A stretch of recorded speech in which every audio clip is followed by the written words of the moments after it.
नाज़रीन आदाब, आप देख रहे हैं INN चैनल। मैं हूं शेख अहमद अली। आज की ख़ास बात में हम देखेंगे बहुत सारी अहम ख़बरें जो कौमी और बैनुल अक़वामी भी हैं। साथ ही हम बात करेंगे रियासत तेलंगाना में होने वाले इंतख़ाबात की। रियासत तेलंगाना में आइंदा 6 माह में इलेक्शन का ज़माना है। दूसरी जानिब MLC इंतख़ाबात भी होने जा रहे हैं। इनमें महबूब नगर, हैदराबाद, रंगारेड्डी ग्रेजुएट हल्का और नलगुंडा, खम्मम, वरंगल हल्कों में ये इंतख़ाब होगा। इस तरह रियासत तेलंगाना का 1/3 हिस्सा आइंदा 6 माह में इंतख़ाबात का सामना करने जा रहा है। दीगर अल्फाज में रियासत तेलंगाना इलेक्शन मूड में है। हुक्मरान जमात और दीगर सियासी पार्टियों में इन इंतख़ाबात की तैयारियां ज़ोरों शोर से जारी हैं। GHMC इंतख़ाबात उनमें काफ़ी अहम हैं। इसके अलावा MLC इंतख़ाबात की भी अपनी अहमियत है। GHMC पर पिछली मियाद से TRS का कब्ज़ा है, जबकि MIM का अपना अलहदा शेर है। दीगर जमातों की जानिब से GHMC इंतख़ाबात में आवाम का एतमाद जीतने की कोशिशें जारी हैं। हुक्मरान जमात double bedroom, IT corridor, IT exports, बुनियादी सहूलतें, ब्रिजेस, पार्क्स और नई इमारतों के नाम पर इन इंतख़ाबात में आगे बढ़ने का मंसूबा रखती है। जुमला 150 वार्ड्स पर इस मरतबा सख्त मुकाबला दरपेश है।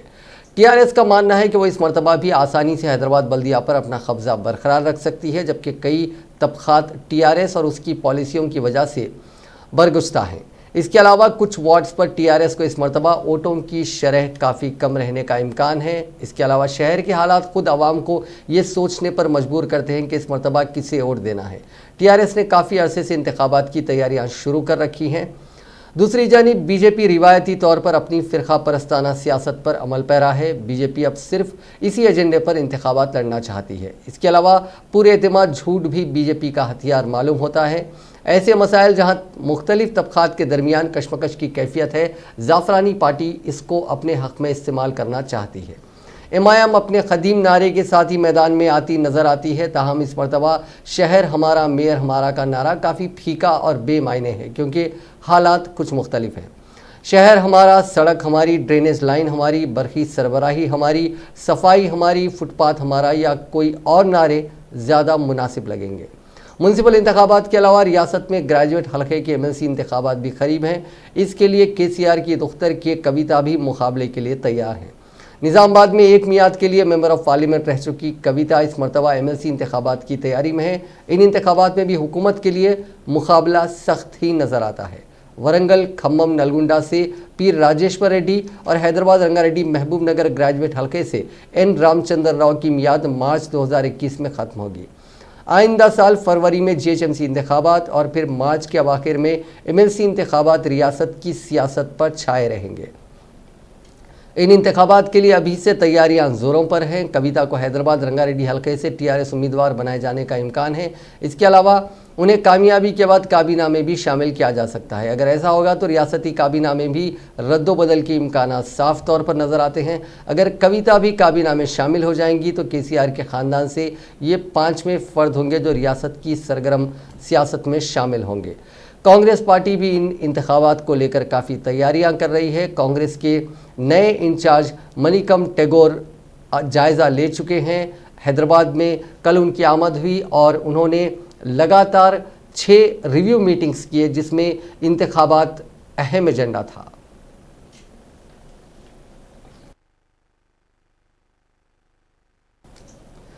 तारीख गवाह है कि हमेशा मसनद पर बैठे लोग तारीख को बदलने की कोशिश करते रहे, लेकिन तारीख इस बात की भी गवाह है कि तारीख को बदला नहीं जा सकता, क्योंकि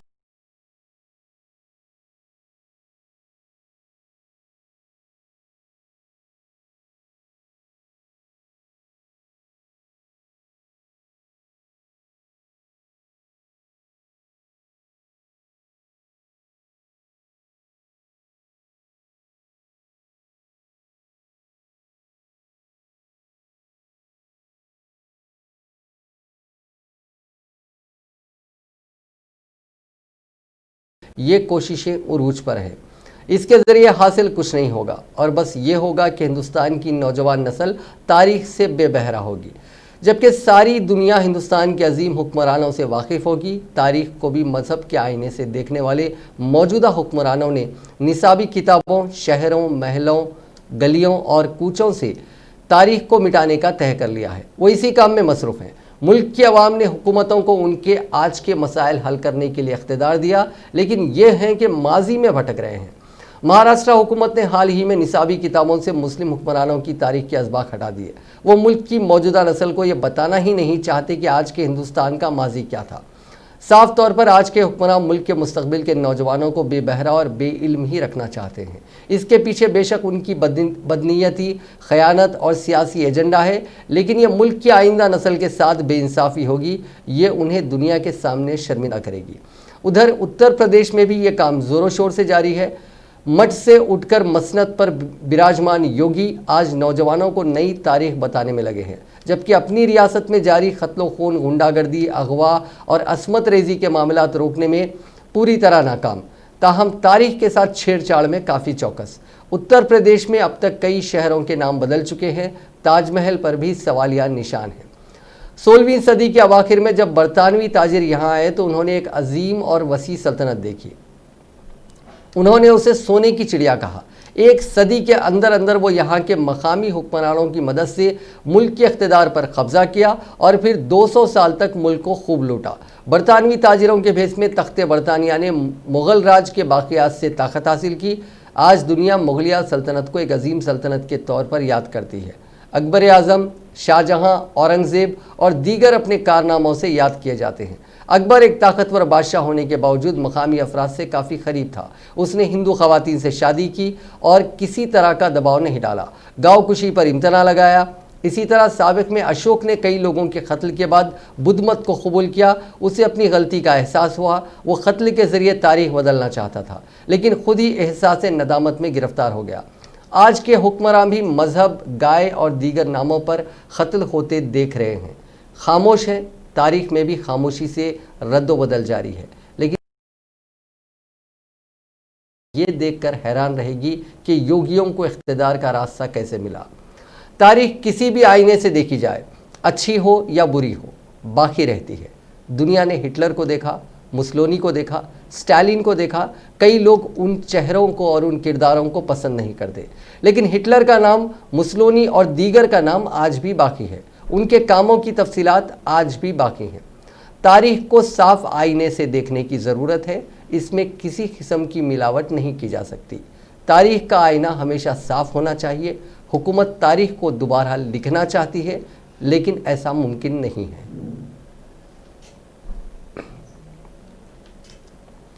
हिंदुस्तानी फ़ौज मशरक़ी लद्दाख में चीन से जंग लड़ने के लिए पूरी तरह तैयार नज़र आ रही है। चीन के साथ तनाज़े के पेश नज़र हिंदुस्तानी फ़ौज ने टैंक रेजिमेंट को मैदान में उतार दिया है। चौमर डैमचौक के इलाके में जो लाइन ऑफ एक्चुअल कंट्रोल से इन्फेंट्री कॉमेट BMP-2 के करीब T-72 और T-90 गाड़ियों के साथ टैंकों को भी तैनात किया गया है। ये टैंक दर्जे हरारत -40 डिग्री में भी काम कर सकते हैं। दुनिया के सबसे ख़तरनाक टैंक समझे जाने वाले T-90 की तैनाती को हिंदुस्तानी फ़ौज की सबसे बड़ी ताकत समझा जाता है।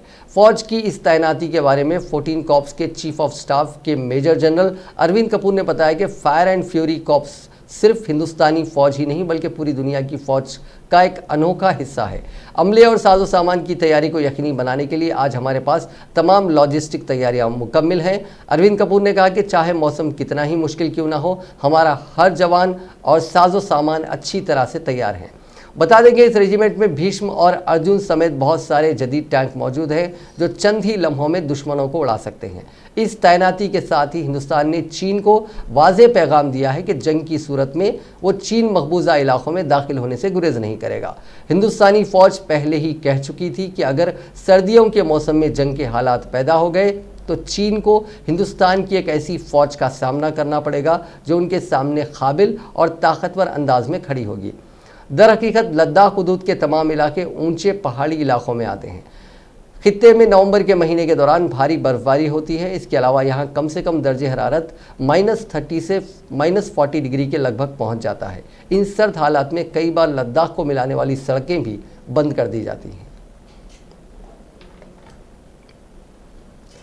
मशरक़ी लद्दाख की सरहद पर चीन के साथ जारी तातुल के दरमियान हिंदुस्तान के वज़ीर ख़ारजा का कहना है कि मुसल्लह अफ़वाज की सलाहियतों पर एतमाद करने की ज़रूरत है।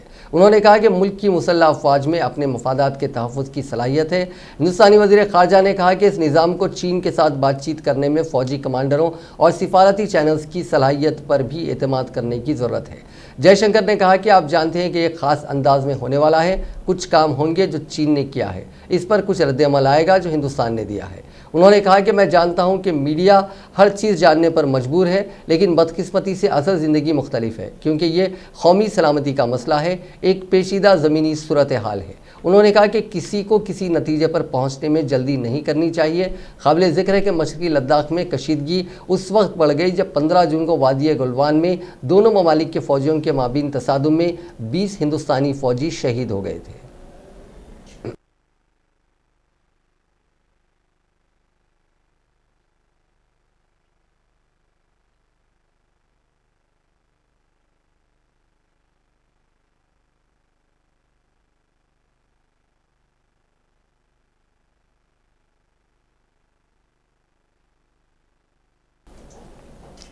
हिंदुस्तानी बहरिया ने एक बार फिर दुनिया के सामने अपनी समुद्री ताकत का मुजाहरा किया। हिंदुस्तानी बहरिया ने बहरिया अरब में जापानी बहरिया के साथ फ़ौजी मशक़ों का आगाज़ किया।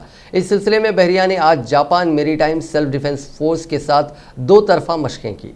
हिंदुस्तानी बहरिया की नुमाइंदगी INS चेन्नई, INS तारकश और INS दीपक कर रहे हैं, जबकि JMSDF की नुमाइंदगी JS कागा और JS ईजाकुची कर रहे हैं। हिंदुस्तानी बहरिया के जहाज़ों की सरबराही flag officer commanding western flag rear admiral Krishna Swaminathan करेंगे। मशक़ के दौरान कई दीगर समंदरी मुहिमों के साथ साथ दोनों फ़ौजों के दरमियान हम आहंगी के साथ एंटी सबमरीन और हवाई जंगी मशक़ें भी होंगी। हिंदुस्तान और जापान की बहरिया ने 3 रोज़ा फ़ौजी मशक़ के पहले दिन हफ्ते के रोज़ बहरिया अरब में मुख्तलिफ मशक़ें की, जिनका मकसद बाहमी सहूलत में इजाफ़ा था। स्ट्रैटेजिक तौर पर शराकतदार ममालिक के माबीन 9 सितंबर को तारीखी माहिदा होने के बाद ये पहली मशक़ है। इस माहिदे के तहत दोनों ममालिक की फ़ौजें ईंधन, मरम्मत और दीगर ज़रूरियात के लिए एक दूसरे की मदद ले सकते हैं। हिंदुस्तान जापान समंदरी मशक़ जेमिक्स का चौथा एडिशन बहर हिंद और बहर काहल में चीन के बढ़ते हुए फ़ौजी असर और रसूख के दरमियान हो रहा है, जिसमें समंदरी हिफाजत पर खुसूसी तवज्जो देते हुए जनवरी 2012 में ये मशक़ें शुरू हुई थी।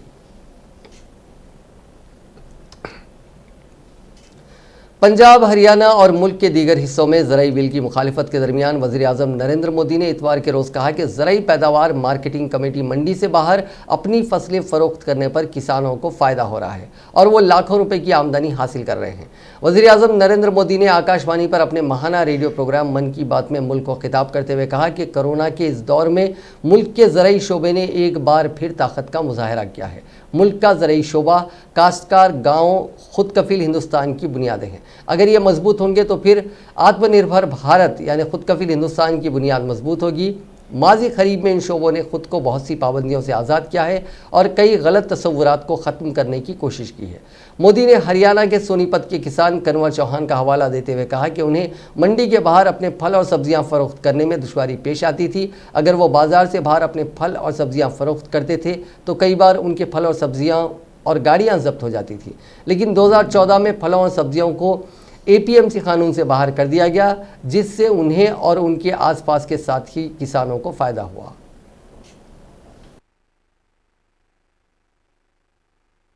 के इस कालखंड में पूरी दुनिया अनेक परिवर्तनों के दौर से गुजर रही है। आज जब 2 गज की दूरी एक अनिवार्य जरूरत बन गई है, तो इसी संकट काल ने परिवार के सदस्यों को आपस में जोड़ने और करीब लाने का काम भी किया है। लेकिन इतने लंबे समय तक एक साथ रहना, कैसे रहना, समय कैसे बिताना, हर पल खुशी भरी कैसे हो, तो कई परिवारों को दिक्कतें आई। और उसका कारण था कि जो हमारी परंपराएं थे, जो परिवार में एक प्रकार से संस्कार सरिता के रूप में चलती थी, उसकी कमी महसूस हो रही है। ऐसा लग रहा है कि बहुत से परिवार हैं जहां से ये सब कुछ खत्म हो चुका है और इसके कारण उस कमी के रहते हुए इस संकट के काल को बिताना भी परिवारों के लिए थोड़ा मुश्किल हो गया। और उसमें एक महत्वपूर्ण बात क्या थी, हर परिवार में कोई न कोई बुजुर्ग, बड़े व्यक्ति परिवार के कहानियां सुनाया करते थे और घर में नई प्रेरणा, नई ऊर्जा भर देते हैं। हमें जरूर एहसास हुआ होगा कि हमारे पूर्वजों ने जो विधाएं बनाई थी वो आज भी कितनी महत्वपूर्ण है और जब नहीं होती हैं तो कितनी कमी महसूस होती है। ऐसी ही एक विधा, जैसे मैंने कहा, कहानी सुनाने की कला, स्टोरी टेलिंग। साथियों, कहानियों का इतिहास उतना ही पुराना है जितनी की मानव सभ्यता। Where there is a soul there is a story. कहानियां लोगों के रचनात्मक और संवेदनशील पक्ष को सामने लाती हैं, उसे प्रकट करती हैं। कहानी की ताकत को महसूस करना हो तो जब कोई माँ अपने छोटे बच्चों को सुलाने के लिए या फिर उसे खाना खिलाने के लिए कहानी सुना रही होती है, तब देखें।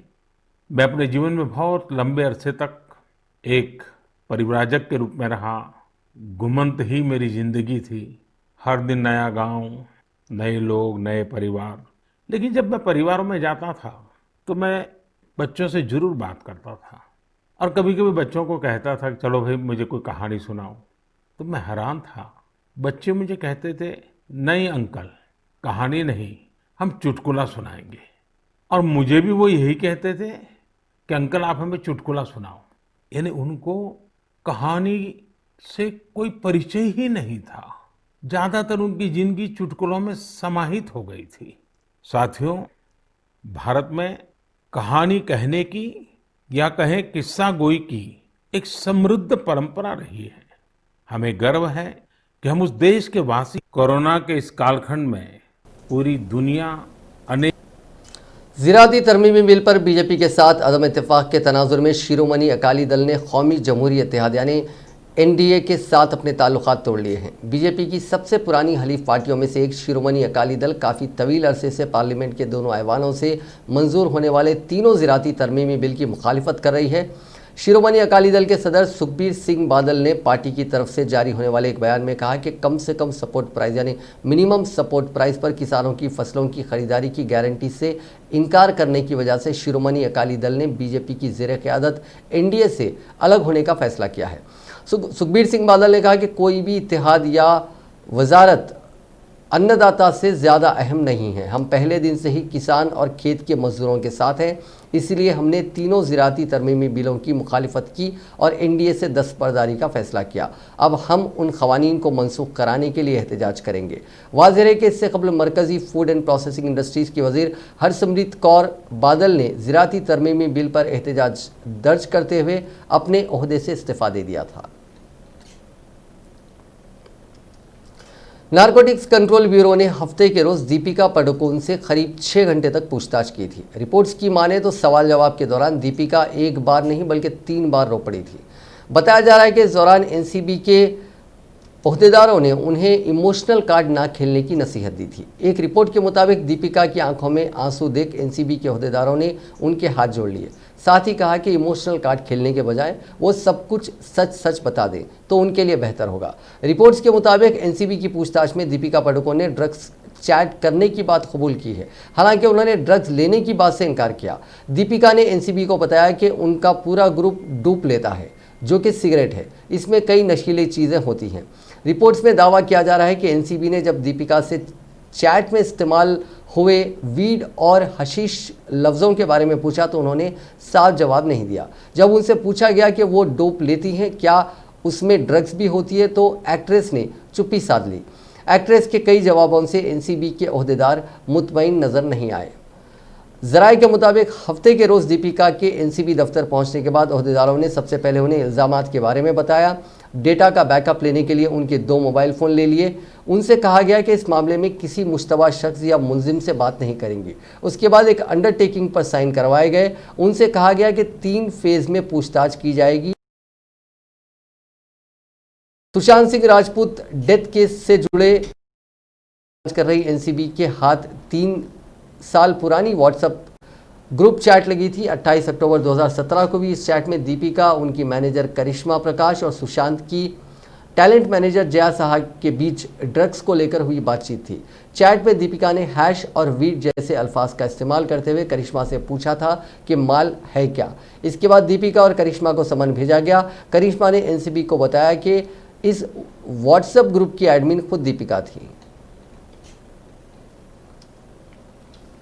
राजस्थान में असातिज़ा की भर्ती में गैर महफूज ओहदों यानी अनरिजर्व सीट्स को शेड्यूल्ड ट्राइब्स उम्मीदवारों से भरने की मांग को लेकर चौथे दिन भी पुरतशद्दुद मुजाहरे जारी हैं। उदयपुर के खेरवाड़ा में मुजाहिरीन ने पहाड़ियों पर कब्जा जमा लिया है। वो वहां से सारी सरगर्मियों पर नज़र रखे हुए हैं। जयपुर से आए रियासत के बड़े अफसर हालात को काबू करने में जुटे हैं। वहीं खेरवाड़ा में हुई फायरिंग में 2 लोगों की मौत की इत्तला है। हालांकि अभी तक सरकारी तौर पर इसकी तस्दीक नहीं हुई है। अभी तक 3,300 लोगों पर केस दर्ज हो चुका है। मुजाहिरीन ने अभी भी उदयपुर अहमदाबाद हाईवे को बहाल नहीं होने दिया। डूंगरपुर के पास देवड़ा में अली सुबह 4 बजे कॉलोनी में खड़े एक पिकअप व्हीकल में आग लगा दी गई। कंजड़ी घाटी में छोटी पहाड़ियों पर आदिवासी नौजवान चढ़ गए। हाईवे पर आने जाने वाले लोगों पर पथराव करने पर पुलिस ने हवाई फायर किए। इसके बाद सभी भाग निकले। अब बात कोरोना वायरस की। दुनिया में कोरोना वायरस से मुतासरीन का आंकड़ा आज 3,31,30,61 हो गया। ठीक होने वाले मरीजों की तादाद 2,44,65,377 हो चुकी है। अब तक 9,99,731 अमवात हो चुकी हैं। अभी भी 76,64,953 अफराद ज़ेरे इलाज है। वहीं यूरोप के 2 मुल्कों फ्रांस और स्पेन में हालात बिगड़ते जा रहे हैं। यहाँ कोविड-19 की दूसरी लहर खतरनाक साबित हो रही है। इस हफ्ते की शुरुआत से लगभग हर दिन 13,000 से ज़्यादा नए मामले सामने आ रहे हैं। हफ्ते के रोज़ 14,412 मामले सामने आए। हुकूमत की परेशानी यह है कि वो सख्त पाबंदियाँ लगाना चाहती है, लेकिन कारोबारी इदारे और आम लोग इसके खिलाफ में उतर आए हैं। दूसरी जानिब हांगकांग में कई हफ्ते बाद पहला मामला सामने आया है। यहाँ हुकूमत ने इसे इन्फेक्शन की तीसरी लहर बताया है। हेल्थ मिनिस्ट्री ने एक बयान में कहा कि ये मरीज़ बहरीन से आया था और जांच के दौरान एयरपोर्ट पर ही उसके मुतासिर होने का पता चला। फिलहाल उसकी हालत के बारे में जानकारी नहीं दी गई है। बहरहाल इस मामले के सामने आने के बाद अब इंतज़ामिया नए पाबंदियां लगाने पर गौर कर रहा है। इसी दौरान ब्रिटेन के वज़ीर-ए-आज़म बोरिस जॉनसन ने कोविड-19 की दूसरी लहर को देखते हुए कई सख्त पाबंदियां लगाई हैं। इसकी वजह से लोगों में हुकूमत के खिलाफ नाराज़गी बढ़ रही है। हाल ही में एक सर्वे भी किया गया। इसके नतीजों के मुताबिक पाबंदियों के पहले हफ्ते में हुकूमत की मकबूलियत में 3% की गिरावट दर्ज की गई। हिंदुस्तान में कोरोना से ठीक होने वालों की तादाद इन्फेक्शन के नए मामलों से ज़्यादा रहने का सिलसिला दूसरे दिन भी जारी रहा और गुज़िश्ता 24 घंटों के दौरान जहां इन्फेक्शन के 86,000 से ज़्यादा केसेस रिपोर्ट हुए, वहीं 92,000 से ज़्यादा अफराद ने इस वबा को शिकस्त दी, जिसके नतीजे में एक्टिव केसेस में 4,500 से ज़्यादा की कमी वाक़ हुई। इतवार के रोज़ सेहत और ख़ानदानी बहबूद की वजारत के जारी करदा आदाद-ओ-शुमार के मुताबिक गुज़िश्ता 24 घंटों के दौरान 92,043 मरीज़ सेहतयाब हुए हैं, जिसके साथ ही अब तक कोरोना से ठीक होने वाले अफराद की तादाद 49,41,628 हो गई है।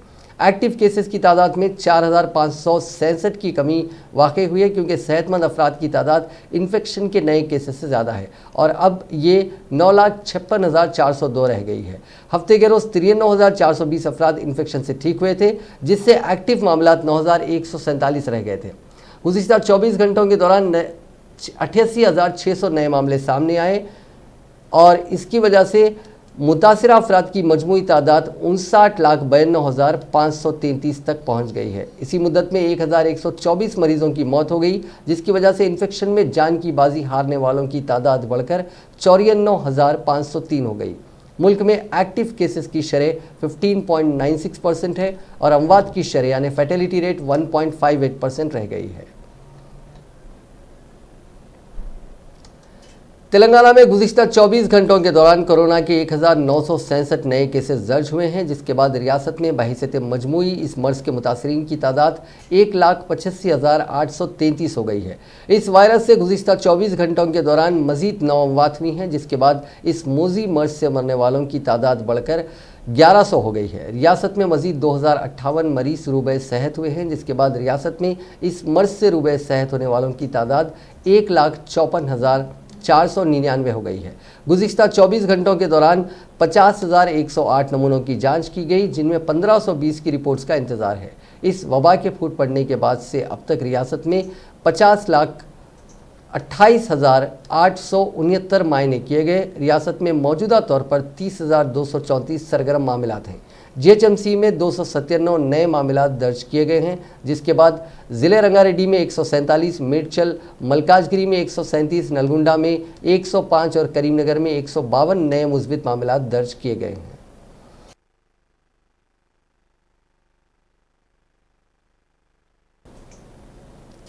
मध्य प्रदेश की साबिक वज़ीर आला और बीजेपी की senior leader Uma Bharti corona virus से मुतासिर हुई हैं। वो पिछले 3 दिन से हल्के बुखार में मुब्तला थीं, जिस पर उनका कोरोना टेस्ट किया गया, जिसमें वो मुस्बित पाई गई। तब से वो हिमाचल प्रदेश के हरिद्वार ऋषिकेश के माबिन वंदे मातरम केनौज में क्वारंटाइन में हैं।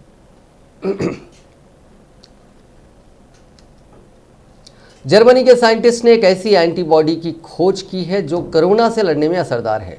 इस एंटीबॉडी से पैसिव वैक्सीन तैयार की जा सकती है। पैसिव वैक्सीन के तहत साइंटिस्ट इस एंटीबॉडी को कोरोना से मुतासिर के जिस्म में पहुंचाएंगे। ये उन्हें कोरोना से लड़ने में मदद करेगी। रिसर्च करने वाले German centre for neuro degenerative disease के साइंटिस्ट ने कोरोना से उभर चुके लोगों के खून से 600 तरह की एंटीबॉडीज़ अलग की हैं। लैब में टेस्ट के बाद पता चला कि इनमें से कुछ एक्टिव एंटीबॉडीज़ कोरोना से लड़ने में असरदार साबित हो सकती हैं। उनमें से एक एंटीबॉडी को लैब में सेल कल्चर की मदद से तैयार किया गया। रिसर्चर्स का कहना है कि जो न्यूट्रलाइजिंग एंटीबॉडी लैब में तैयार की गई है वो कोरोना को बांधने का काम करती है। ये कोरोना को जिस्म में घुसने और बढ़ने के अमल से रोकती है। रिसर्च में दावा किया गया है कि इस एंटीबॉडी की मदद से जिस्म के इम्यून सेल्स कोरोना को ख़त्म कर देते हैं। इस एंटीबॉडी का चूहों पर मुस्बित असर हुआ है। असर 2 तरह से दिखा है। पहला, जो चूहे कोरोना से मुतासिर थे उनमें इस एंटीबॉडी का हल्का असर दिखा। दूसरा, जिन चूहों में इन्फेक्शन से पहले ये एंटीबॉडी डाली गई वो बिल्कुल सेहतमंद रहे। जर्नल सेल में पब्लिश आर्टिकल के मुताबिक चूहों में मौजूद सेल्स इंसानी सेल्स से मिलते जुलते हैं, इसलिए इस एंटीबॉडी को मरीजों के लिए भी असरदार माना गया है। मुल्क में कोरोना वायरस के रोज़ाना हज़ारों की तादाद में नए केसेस सामने आ रहे हैं। कांग्रेस के साबिक सदर राहुल गांधी लगातार कोरोना की वबा के हवाले से निशाना लगा रहे हैं और उनका इल्ज़ाम है कि हुकूमत खातिर ख्वाह इक़दाम नहीं उठा रही है।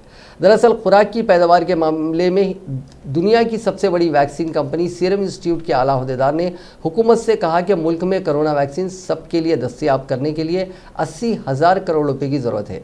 क्या हुकूमत के पास इतनी रकम मौजूद है? राहुल गांधी ने इसी ज़िमन में वज़ीर आज़म मोदी पर तंज किया।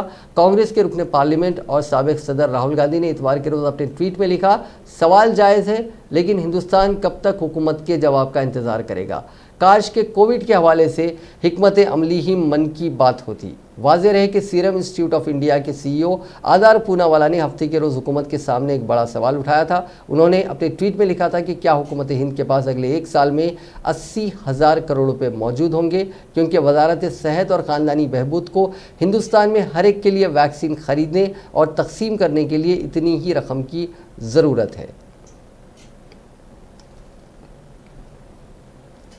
साबिक मरकज़ी वज़ीर व बीजेपी के सीनियर कायद जसवंत सिंह का आज नई दिल्ली में इंतकाल हो गया। उनकी उम्र 82 साल की थी। वो दिल्ली के आर्मी हॉस्पिटल में शरीक थे, जहां आज सुबह उनके क़ल्ब पर शदीद हमला हुआ।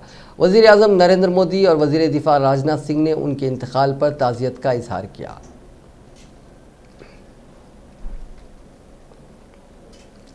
अरब सागर में डूब रहे एक कार्गो शिप के 12 क्रू मेंबर्स को कोस्ट गार्ड ने बचाया। ये वाक़या 26 सितंबर रात करीब 9 बजे का है।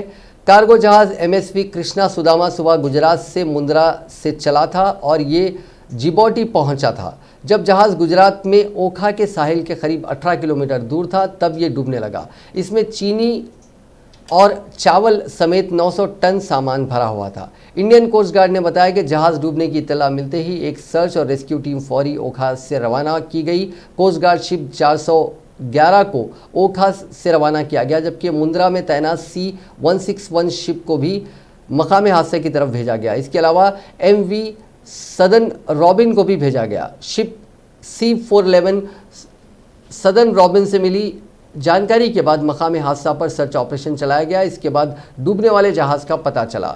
इस पर सवार 12 क्रू मेंबर्स जहाज छोड़ चुके थे। कोस्ट गार्ड ने सभी 12 मेंबर्स को बचा लिया। रात की वजह से यह ऑपरेशन बेहद मुश्किल था। इस दौरान समुद्र में मलबा भी बिखरा था और मौसम भी ठीक नहीं था। क्रू मेंबर्स को बचाने के बाद कोस्ट गार्ड ने इलाके की सर्चिंग की ताकि ये पता चलाया जा सके कि कहीं डूबते हुए जहाज से कोई तेल लीक।